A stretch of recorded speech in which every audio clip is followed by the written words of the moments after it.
So in the last class we have seen what is meant by group, right? So what is meant by group? A non-empty set G is said to be a group with respect to binary operation star if satisfy the four conditions. First is closure law, associative law, identity and inverse element. Okay, you know closure law, associative law. Identity means if it is with respect to addition, we have to consider 0 is the identity element. If it is with respect to multiplication, okay, so consider 1 is the identity element. Now we will see some examples, and one more thing, when we say that group is abelian, if it satisfies the four properties along with the commutative law also.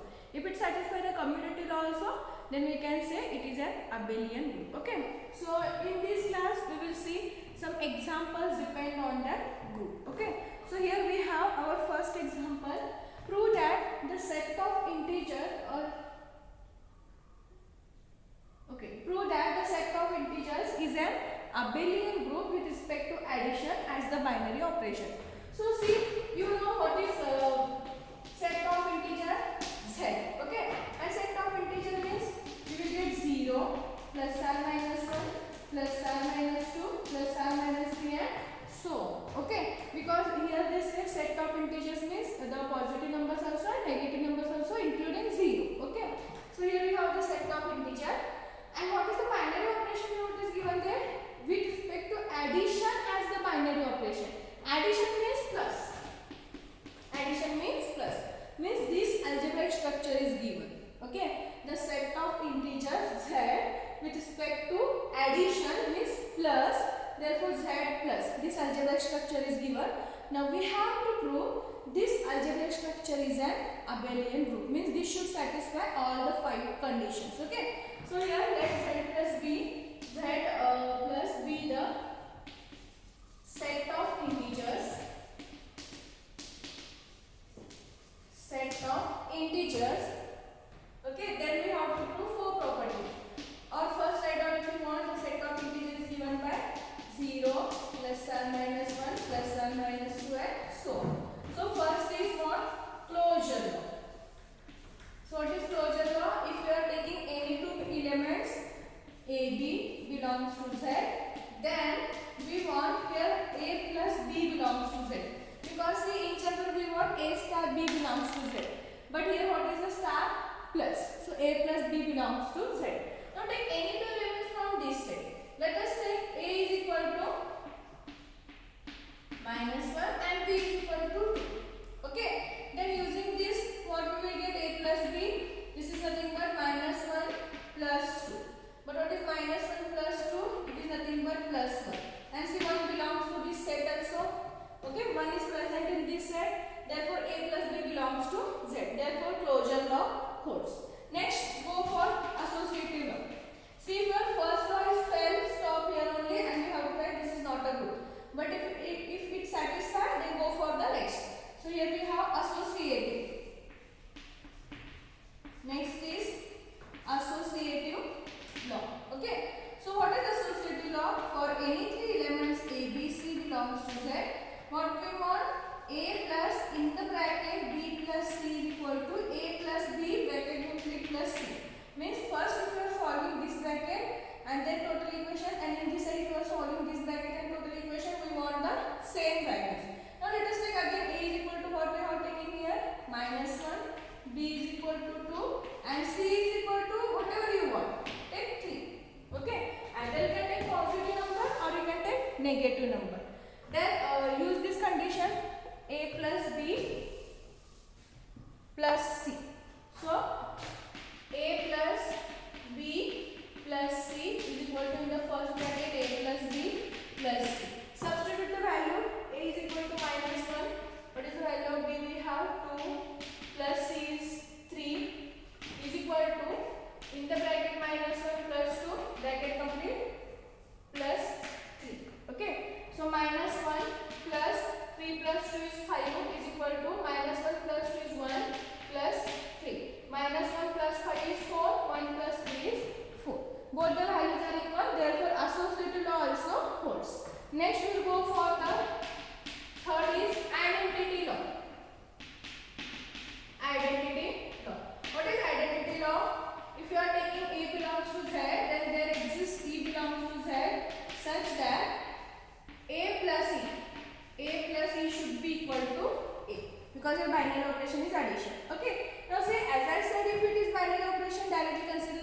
identity element. So here take any elements A belongs to Z.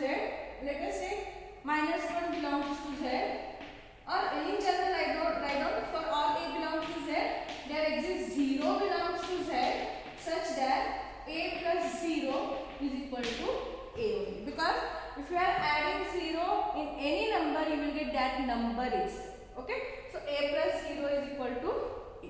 So identity law also holds because 0 is present in this group. Next we go for inverse law. Inverse law. Okay, so what is meant by inverse law?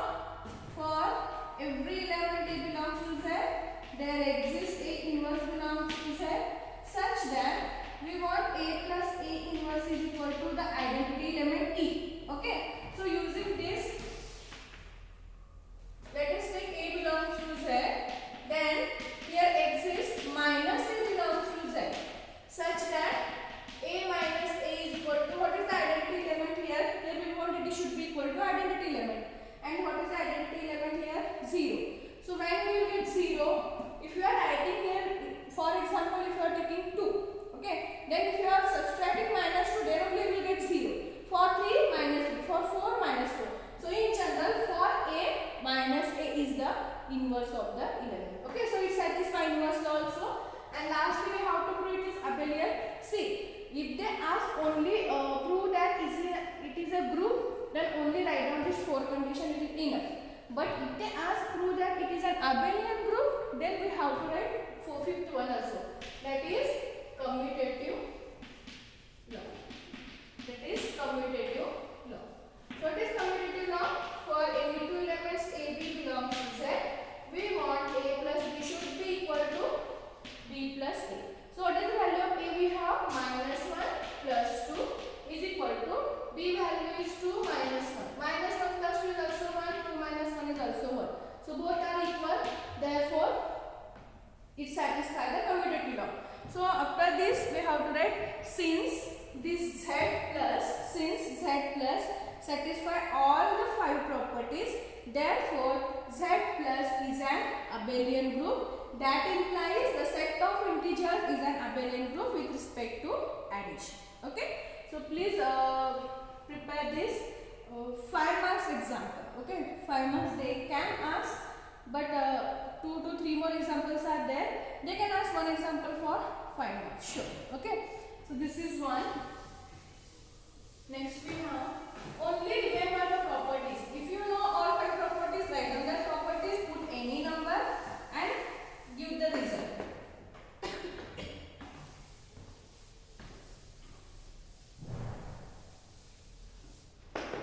Next we have prove that, important for finance. This example is very important. Prove that the fourth root of unity, prove that the fourth root of unity forms an abelian group. The fourth root of unity forms an abelian group with respect to multiplication. The fourth root of unity forms an abelian group with respect to multiplication. Okay, so listen or remember very carefully. If they said fourth root of unity, then we have to consider our set is nothing but 1 minus 1 I minus I. If they said fourth root of unity, please consider the set is 1 minus 1 I minus I. And here the value of I square is nothing but minus 1. Please remember, if they said fourth root of unity. If they said cube root of unity, cube means 3. Cube root of fourth means 4. So there are 4 values. Cube root means 3 values. So if they say cube root of unity, then we have to consider 1. This is like small w. Okay, w square. Okay, and here the value of w cube is equal to 1. Here the value of w cube is equal to 1. Please remember this. And if they suppose if they ask second root of unity or square root of unity, square root means 2, then the set is nothing but 1 minus 1 minus 1. Okay. So if they ask fourth root, we have to consider this set. If they ask cube root, we have to consider this set. And if they ask square root, we have to consider this set. But remember, here the value of I square is nothing but minus 1. Here the value of w cube is equal to 1. And here as well as usual 1 and minus 1. Okay. So let us go for one more. So we have first example is fourth root of unity. So fourth root of unity means what I said, let what is given, let us denote the set G is equal to 1 minus 1 I and minus I, because they said fourth root of unity, so consider 1 minus 1 I minus I. Okay. So for these three examples we have to construct the table first. Construct the table. I will tell you how to construct the table. Okay. So here we have elements 1 minus 1 I minus I. So here write down 1 minus 1 I minus I. Similarly here also write down 1 minus 1 I minus I. And here write down what binary operation we are having. So here what they said with respect to multiplication. So write down here multiplication. Okay. So construct the table like this. For these three examples. Okay. For these three examples. So here the binary operation multiplication, write down the elements and same and here. Now take the product. First 1 into 1. So write down here 1. 1 into minus 1, minus 1. 1 into I. 1 into minus I, minus I. Because if you are multiplying any number to 1, you will get that number itself. Okay. Next, minus 1 into 1, minus 1. Minus 1 into minus 1, plus 1. Minus 1 into I, minus I. Minus 1 into minus I, plus I. Okay. Next, I into 1, I into minus I, I into minus 1, minus I into I, you will get I square. If you want, write down here, I square is equal to minus 1. Okay. See, here we have I, here we have I. If you are multiplying these two, you will get I square, but I square is nothing but minus 1. So write down here. Next, I into minus I into minus I. So minus as it is, I into I is I square.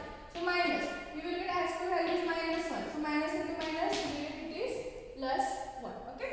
Next, minus I into 1, minus I. Minus I into minus I, plus I. Next, minus I into I square. So again this equation. So you will get plus 1. And minus I into minus I. See here, we have last one is minus I into minus I. So minus into minus is always plus. So you will get I square. And I square is minus 1. So here I got minus 1. Okay, so this is the table. First we have to construct the table like this. So for that I got here binary operation. Okay. Suppose if you are having binary operation is plus, then we have to add these two number 1 plus 1, that is 2. But here it is multiplication, multiply these two number. Okay.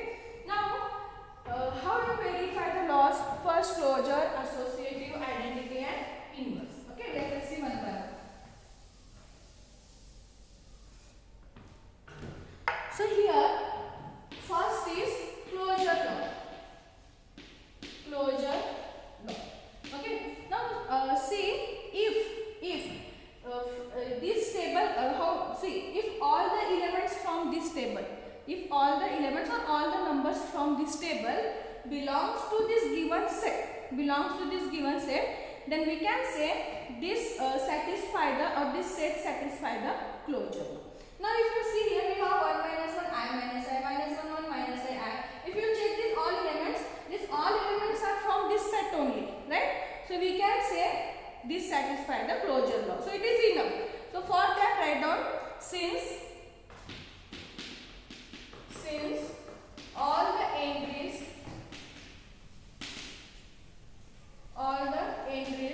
from the table, since all the entries from the table or in the table are the elements of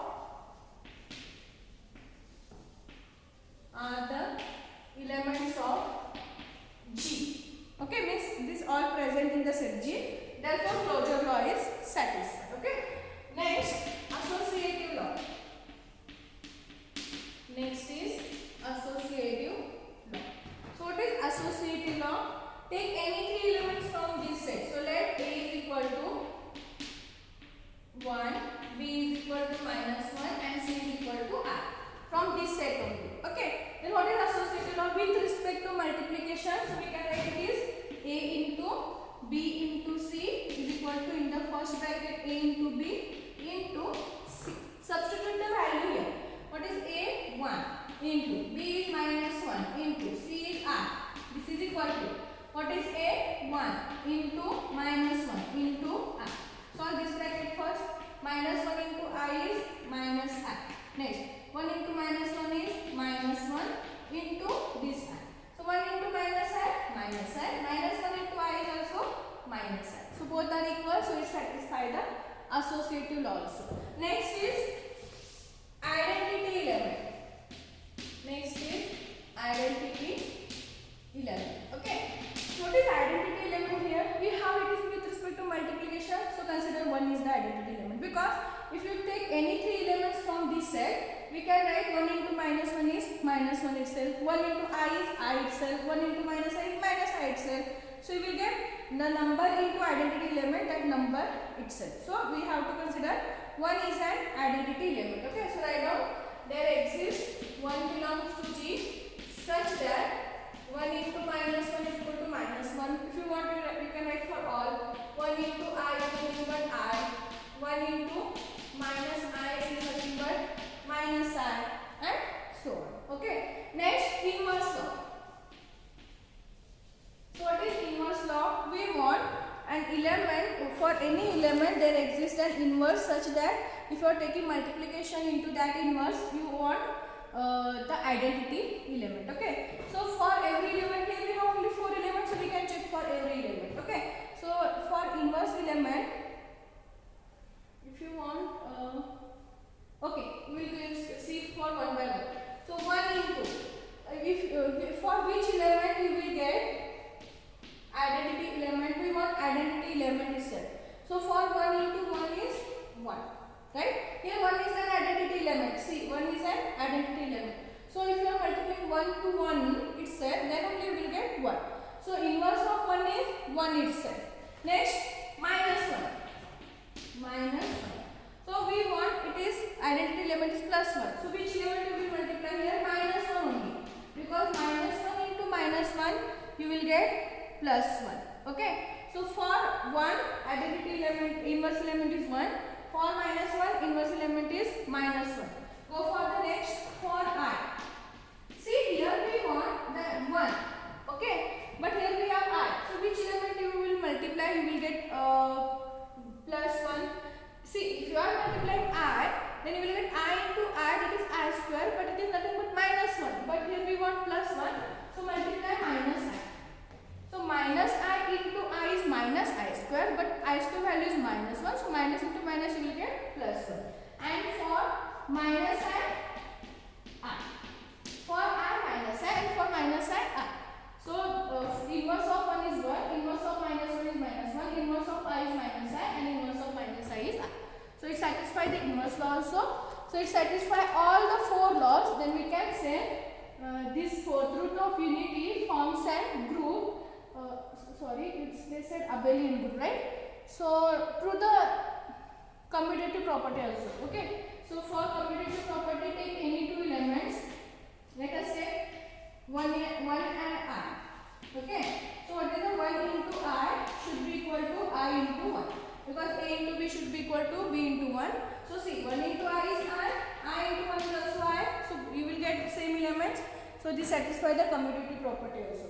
So it satisfies all the property, therefore it is called abelian group with respect to multiplication. Okay. So this is one example. We will see the cube root and square root in the next class.